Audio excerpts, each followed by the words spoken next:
Hello guys, இன்னைக்கு நம்ம சேனலில் என்ன ரெசிபி பார்க்க போகிறோன்னா ஓணம் ஸ்பெஷல் பருப்பு கறி ரெசிபி தான் பார்க்க போகிறோம். அதுக்கு முன்னாடி சேனல் இன்னும் சப்ஸ்கிரைப் பண்ணலைன்னா சப்ஸ்கிரைப் பண்ணிக்கோங்க. வாங்க வீடியோக்குள்ளே போகலாம். ஃபஸ்ட்டு உங்களுக்கு தேவையான அளவுக்கு துவரம் பருப்பு எடுத்து நல்லா அலசி வச்சுக்கோங்க. அதுக்கப்புறம் அதில் உப்பு, மஞ்சள் தூள், பூண்டு, இதுக்கு தேவையான அளவுக்கு தண்ணி ஆட் பண்ணிவிட்டு 2-3 விசில் வரையும் வச்சு எடுத்துக்கோங்க. அதுக்கப்புறம் ஒரு மிக்சி ஜார் எடுத்துக்கோங்க. அதில் தேங்காய், பச்சை மிளகாய், சீரகம், அதுக்கப்புறம் கொஞ்சமாக தண்ணி விட்டு நல்லா அரைச்சி எடுத்துக்கலாம். இப்போ நம்ம வேக வச்ச பருப்பு எடுத்துக்கோங்க. அதை நல்லா மேஷ் பண்ணி விட்டுக்கலாம். அதுக்கப்புறம் ஒரு கடாயில் தேங்காய் எண்ணெய் ஆட் பண்ணிக்கோங்க. அதுக்கப்புறம் கடுகு, வரமிளகாய், கருவேப்பிலை, பெருங்காயத்தூள், அதுக்கப்புறம் நம்ம மேஷ் பண்ணி வச்சுருக்க பருப்பு ஆட் பண்ணிக்கோங்க. இப்போ நம்ம அரைச்சி வச்சுருக்க தேங்காய் பேஸ்ட் ஆட் பண்ணிக்கலாம். இதுக்கு தேவையான அளவுக்கு உப்பு ஆட் பண்ணிக்கோங்க.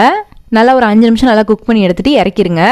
அவ்வளோதான், ரொம்பவே ஈஸியான சிம்பிளான ஓணம் பருப்பு கறி ரெடி ஆயிடுச்சு.